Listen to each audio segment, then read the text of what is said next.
Manusia berkekuatan super menjadi bagian penting dari tenaga kerja di abad ke-20.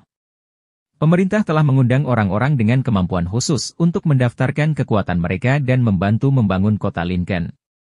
Namun, permintaan akan pekerja berkekuatan super telah berkurang sejak revolusi industri kedua, karena perusahaan lebih memilih untuk menggunakan sistem otomatis. Karena kurangnya kesempatan bagi warga yang memiliki kekuatan, sindikat kejahatan mulai mengeksploitasi mereka dengan berbagai cara. Salah satu contohnya adalah sebuah organisasi kriminal bernama Trust, yang telah mengekstraksi cairan tulang belakang manusia super untuk membuat obat yang sangat adiktif yang disebut cimeng. Seiring dengan masalah yang terus muncul dari obat tersebut, orang-orang mulai menyerukan undang-undang baru untuk membatasi penggunaan kekuatan super. Kepolisian telah mulai menggunakan drone dan robot yang disebut Guardians untuk memantau dan menangkap manusia berkekuatan super yang bekerja tanpa izin. Seorang kelas 5 elektrik bernama Connor Reed, yang mencoba mencari nafkah dengan bekerja sebagai buruh paruh waktu di lokasi konstruksi sambil melamar pekerjaan yang lebih permanen. Setelah wawancara kerja, dia langsung menuju ke lokasi konstruksi untuk menentukan apakah mandor dapat menggunakan elektrik lain. Mandor setuju untuk mengizinkannya bekerja setengah hari, tetapi polisi segera tiba untuk memeriksa lokasi, yaitu untuk memastikan bahwa listrik tidak digunakan. Mereka memerintahkan para pekerja untuk melihat ke langit, sehingga drone dapat mendeteksi apakah ada dari mereka pengguna listrik. Polisi menyuruh para pekerja yang menggunakan listrik untuk meninggalkan lokasi, dan mendapatkan izin jika mereka ingin tetap bekerja. Saat penyelidikan berlangsung, pihak berwenang mengetahui bahwa salah satu pekerja memiliki surat perintah penangkapan. Ketika polisi menangkap pekerja tersebut, dia mengeluarkan tembakan dari tangannya dan mencoba melarikan diri. Setelah itu Guardian segera turun dari drone dan menembaknya hingga tewas. Di tempat lain di Lincoln City, polisi melakukan penggerebekan narkoba di sebuah apartemen milik seorang pria berkekuatan super. Guardian mendobrak pintu, tetapi robot segera dilumpuhkan ketika tersangka yaitu seorang Brown kelas 4 melemparkan cakram ke arahnya, yang mengenai lehernya. Tersangka mencoba melarikan diri melalui jendela, tetapi petugas park memasuki ruangan dan mengancam akan menembaknya. Saat mereka menggeledah tempat itu, seorang petugas menemukan sebuah ruangan yang penuh dengan orang-orang berkekuatan super, yang saat itu sedang disadap cairan tulang belakangnya. Polisi juga menemukan beberapa kantong cimeng di apartemen, yang terkait dengan gembong kriminal bernama Marcus Sutcliffe. Sementara itu, Connor mengunjungi ibunya di toko kelontong saat dia dimarahi oleh bosnya yang bernama Dave, karena dia tidak sengaja membekukan saus dan menjatuhkannya ke tanah. Mary Reed, ibu Connor, adalah seorang criokinetik, yang mengalami masalah dalam mengendalikan kemampuannya karena tumor otak. Connor menjadi marah dengan cara Dave berbicara kepada ibunya, mengkonfrontasinya dan hampir menggunakan kekuatannya. Namun, bosnya tidak gentar dan menyuruh mereka berdua meninggalkan toko. Connor mendesak ibunya untuk memulai kemoterapi dalam perjalanan pulang, tetapi Mary mengatakan kepadanya bahwa mereka tidak mampu karena tidak punya uang. Keesokan harinya, ketika Connor menunggu pekerjaan sampingan di sudut jalan, dia melihat sebuah truk dari Lincoln Power. Temannya yang bernama Travis memperingatkannya untuk tidak terlibat dengan mereka, karena mereka adalah bagian dari kru Sutcliffe. Mobil van tersebut mendekati mereka, dan sang sopir mengatakan bahwa dia sedang mencari pengendali listrik, namun hanya kelas 2 atau lebih. Connor ragu-ragu, tapi akhirnya dia berjalan menuju kendaraan tersebut dan mengatakan kepada pengemudi bahwa dia menginginkan $200 sebagai yang muka. Sang sopir yang bernama Garrett setuju dan menyuruhnya masuk ke dalam van. Di dalam van, seorang yang bisu bernama Freddy menyuruhnya mengenakan rompi pengaman melalui bahasa isyarat. Lalu Garrett membawa Connor ke sebuah pabrik kimia untuk melumpuhkan pagar listrik. Connor mencoba menggunakan pemotong baut untuk memotong kabel, namun ia terkejut oleh sengatan listrik, sehingga ia memutuskan untuk membebaninya dengan listrik yang kuat. Setelah itu, seseorang bernama Maddie melelehkan kunci yang memungkinkan van memasuki pabrik. Saat mereka memuat tong-tong bahan kimia ke dalam truk mereka, seorang penjaga datang dan mencoba memanggil bantuan. Garrett menggunakan kekuatan telekinetiknya untuk mengambil radionya, sehingga penjaga itu menyerah dan mengatakan bahwa dia tidak melihat apa-apa. Saat mereka meninggalkan lokasi, polisi menerima peringatan adanya pembobolan di sebuah pabrik kimia. Kemudian petugas patroli diperintahkan untuk mencari sebuah mobil van kargo berwarna merah. Connor menyuruh Garrett untuk membayarnya dan melepaskannya. Namun Garrett mengatakan bahwa pekerjaannya belum selesai. Garrett memarkir mobil di bawah jembatan, dan meminta krunya untuk menanggalkan logo dan lembaran merah yang menutupi cat putih kendaraan yang sebenarnya. Drone menemukan van mereka, tetapi polisi menyadari bahwa warnanya tidak sesuai dengan deskripsi, jadi mereka melanjutkan pencarian di tempat lain. Garrett mengemudikan van tersebut ke sebuah garasi dan meminta seorang pria bernama Rhino untuk mengantarkan mereka ke seseorang yang bernama Sutcliffe, yang memiliki kekuatan untuk membaca pikiran. Rhino membawa mereka ke jalan rahasia menuju klub Sutcliffe. Di dalam klub, Wesley Kumbo, seorang perwakilan dari The Trust, mencecar Sutcliffe atas kegagalannya memenuhi kewajiban pembayaran. Ketika Sutcliffe mencoba menjelaskan alasannya tidak membayar, Kumbo menyuruh Sutcliffe membaca pikiran rekannya, Copperhead. Dia memberitahu Kumbo bahwa Copperhead sedang memikirkan berbagai cara untuk menggorok lehernya. Kumbo memberitahunya bahwa dia memiliki waktu 1 minggu untuk membayar hutangnya kepada The Trust. Setelah Kumbo meninggalkan klub, Garrett memperkenalkan Connor kepada Sutcliffe. Sutcliffe membaca pikiran Connor dan menyimpulkan bahwa dia akan membantu krunya. Sutcliffe menyuruh seorang wanita bernama Nia untuk mengajak Connor berkeliling. Nia menawarinya minum, namun Connor mengatakan bahwa dia hanya lewat. Sutcliffe memberitahu Garrett bahwa ia tidak dapat membayar bahan kimia tersebut saat ini, karena ia harus membayar Kumbo sebelum ia mengirimkan preman-premannya untuk mengejar mereka. Sutcliffe bertanya kepada Garrett tentang kekuatan Connor, yaitu tentang apakah Connor dapat menggunakan listrik untuk pekerjaan lain. Garrett mengatakan kepadanya bahwa Connor sangatlah kuat, namun dia masih perlu melatihnya. Sutcliffe memberitahu Garrett untuk mempersiapkan Connor untuk melakukan tugas baru dengan cepat karena akan menghasilkan banyak uang.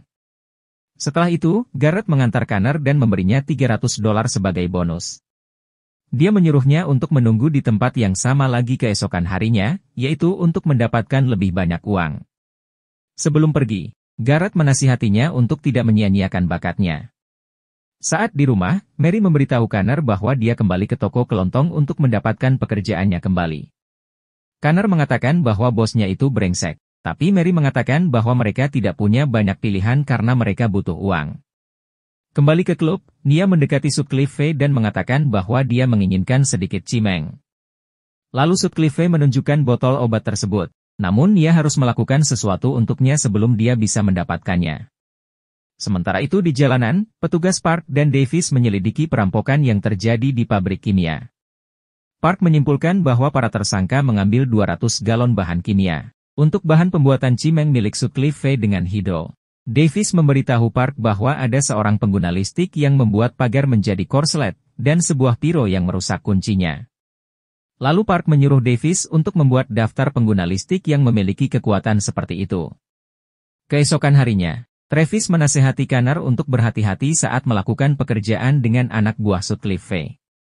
Tak lama kemudian, mandor dari pekerjaan terakhir mereka tiba untuk mencari 2 orang elektrik, namun Connor melihat mobil Garrett dan memutuskan untuk pergi bersama Garrett. Garrett masih meragukan motivasi Connor, jadi dia bertanya kepadanya mengapa dia memutuskan untuk bekerja dengan mereka alih-alih mencari pekerjaan yang sah.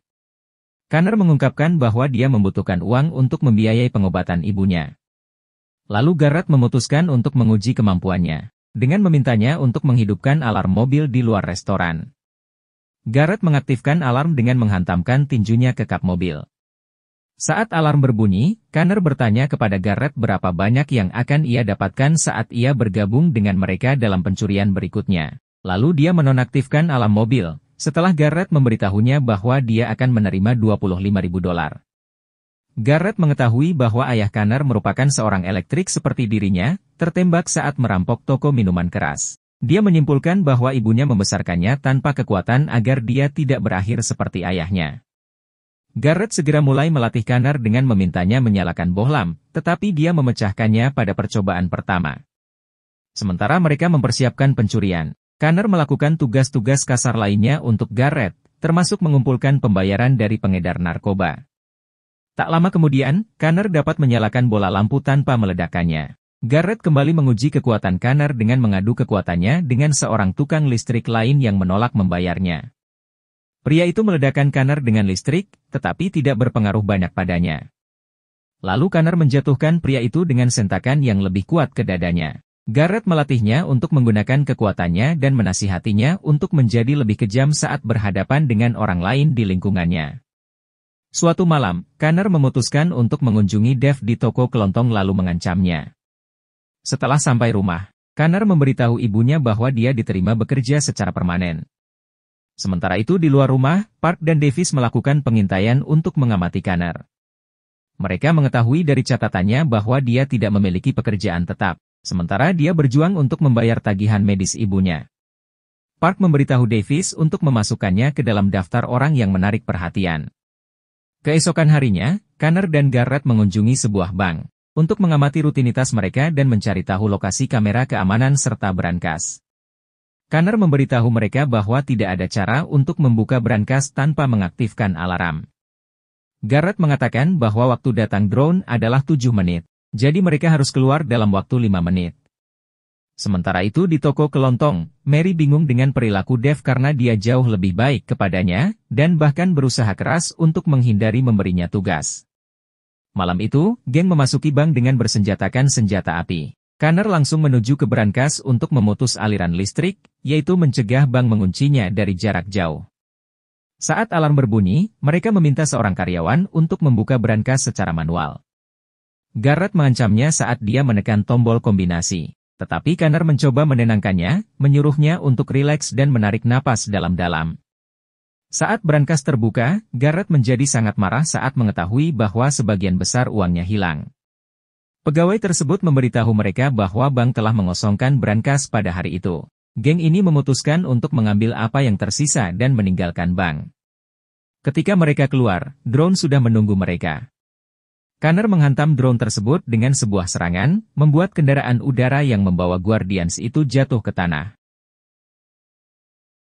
Mereka kembali ke klub Sutcliffe untuk memberitahukan bahwa mereka hanya berhasil mengambil $50.000. Saat Garrett dan Sutcliffe berdebat tentang pelunasan trust, Copperhead mendekati mereka dan menembak Sutcliffe. Rhino memblokir proyektil dengan tubuh anti peluru, sehingga Copperhead memutuskan untuk mengarahkan senjatanya ke Nia. Connor meledakkan senjata itu dari tangannya, sehingga Copperhead mengejarnya dengan pisau. Rhino pun langsung menembak Copperhead, dan berjalan ke arahnya untuk menembaknya 3 kali lagi, yaitu untuk memastikan bahwa dia mati. Kemudian, Connor menghampiri Nia yang sedang teler karena cimeng. Connor bertanya-tanya mengapa pembunuh Kumbo mengejar Nia. Tetapi Nia mengatakan kepadanya bahwa itu bukan pertama kali seseorang menodongkan pistol kepadanya. Nia memperhatikan luka Connor di lengannya, dan langsung menyembuhkannya. Nia mengungkapkan bahwa pembunuh itu mencoba membunuhnya karena kemampuannya. Ketika Connor bertanya mengapa Nia terus menyembuhkan Sutcliffe, Nia mengungkapkan bahwa dia berhutang budi padanya. Ketika Connor tiba di rumah, Mary mengonfrontasi Connor tentang uang yang dia simpan di lacinya. Lalu Connor mengatakan kepadanya bahwa dia mendapatkannya dari kerja lembur. Namun Mary mengatakan bahwa dia telah menelepon kantor tempat Connor melamar pekerjaan, tetapi mereka tidak pernah mendengar tentang Connor. Saat Connor menjelaskan mengapa dia beralih ke kejahatan untuk mendapatkan uang, ibunya tiba-tiba kehilangan kendali atas kemampuannya dan jatuh pingsan ke tanah. Di rumah sakit, dokter memberitahu Connor bahwa tumor menekan otaknya ke tengkorak, dan mereka harus segera mengoperasinya untuk mencegahnya bertambah parah.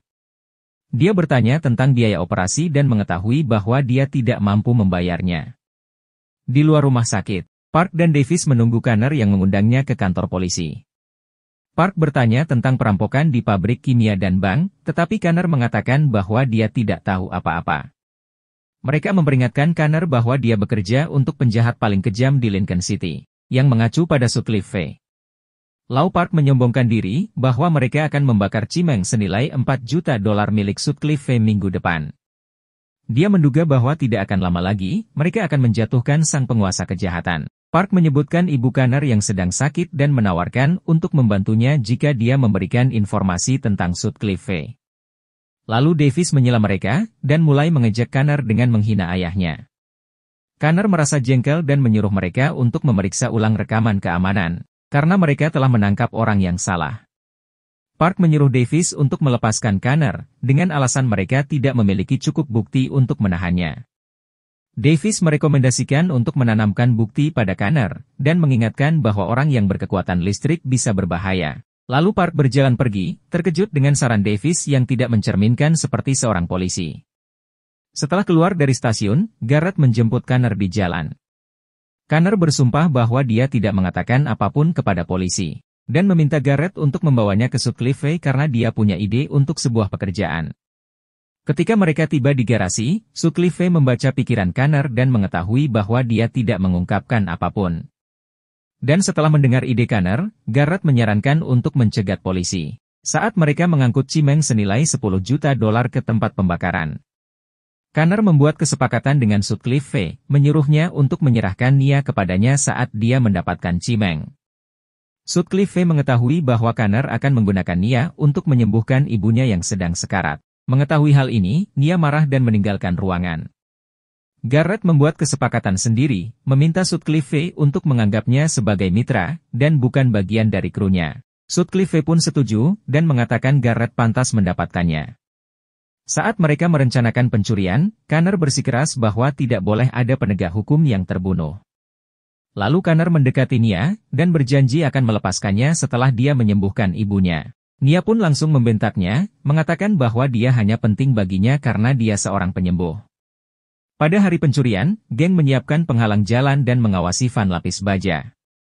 Drone mengikuti van tersebut, tetapi mereka harus mundur begitu mencapai zona larangan terbang.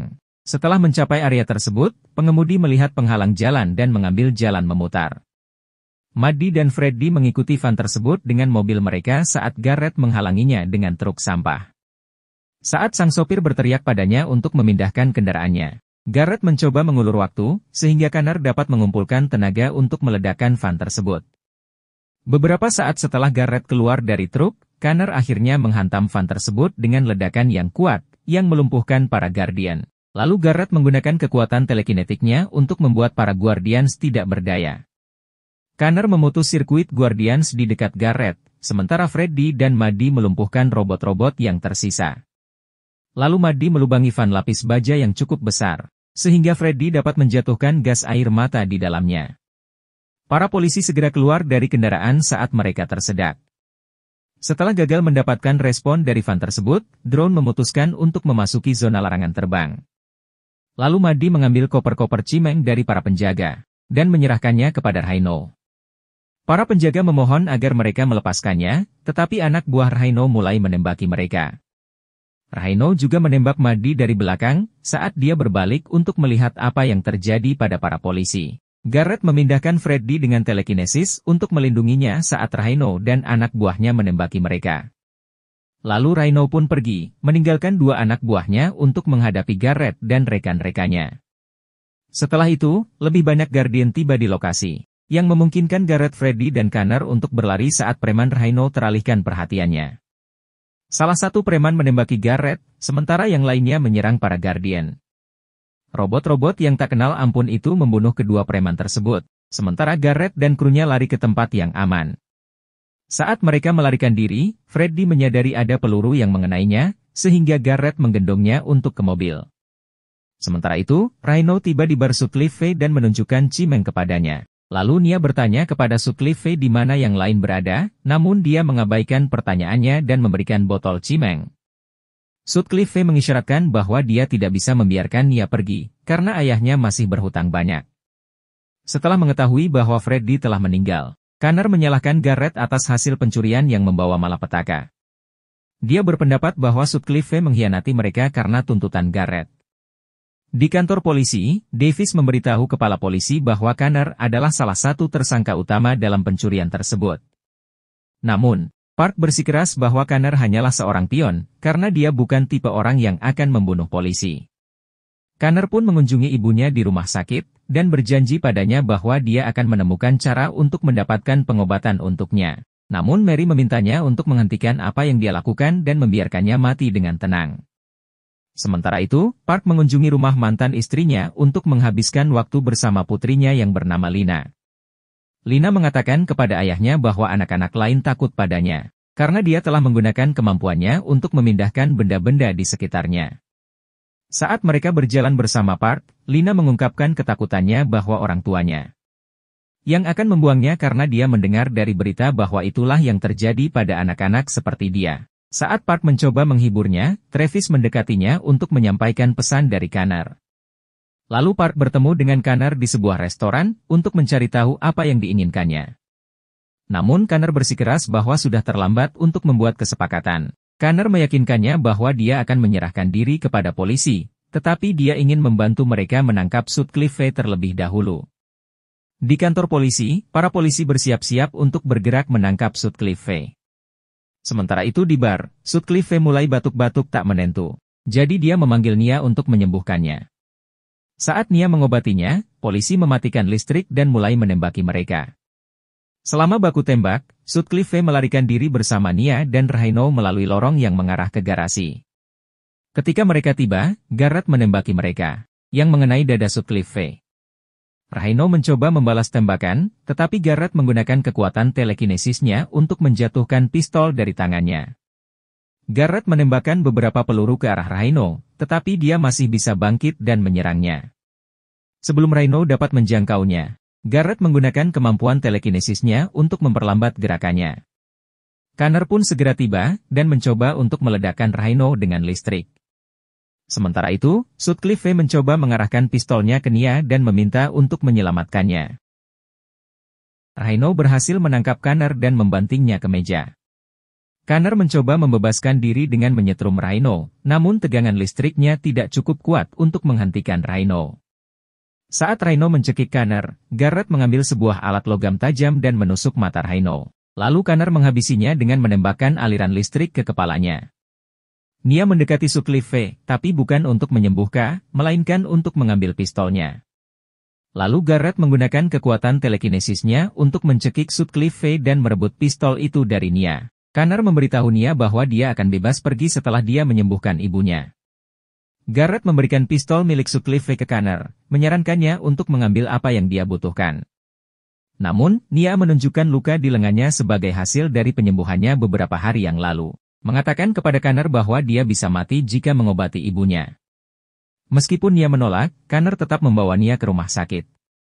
Dan ketika mereka tiba, Nia langsung menyentuh Mary untuk menyembuhkannya. Namun Connor segera menghentikannya setelah melihat Nia sedang berjuang dan kesakitan. Ketika Mary terbangun, Connor mendekatinya dan menggenggam tangannya saat nyawanya memudar. Sementara itu, Park dan Davis segera menemukan mayat Sutcliffe di garasi. Setelah dari rumah sakit, Connor tiba di kantor polisi bersama Nia untuk menyerahkan diri kepada pihak berwajib. Lalu Connor mengatakan kepada Nia bahwa truk itu memiliki tangki penuh dengan bahan bakar, yaitu untuk membawanya kemanapun dia harus pergi. Segera setelah pencurian tragis tersebut, anggota parlemen mengusulkan larangan penggunaan kekuatan di Lincoln City karena pembunuhan 4 petugas polisi. Park dan Davis menerima penghargaan atas keberaniannya mengejar penjahat di kota tersebut. Garrett segera bertemu dengan Kumbo, membayar 2 kali lipat dari uang yang dihutangkan Sutcliffe kepada mereka. Di lain tempat, Connor mampir ke makam ibunya, mengatakan bahwa ia tidak akan bisa mengunjunginya untuk sementara waktu. Nia mengunjungi ayahnya di penjara, tersenyum padanya sambil menantikan kehidupan baru setelah dibebaskan dari Sutcliffe.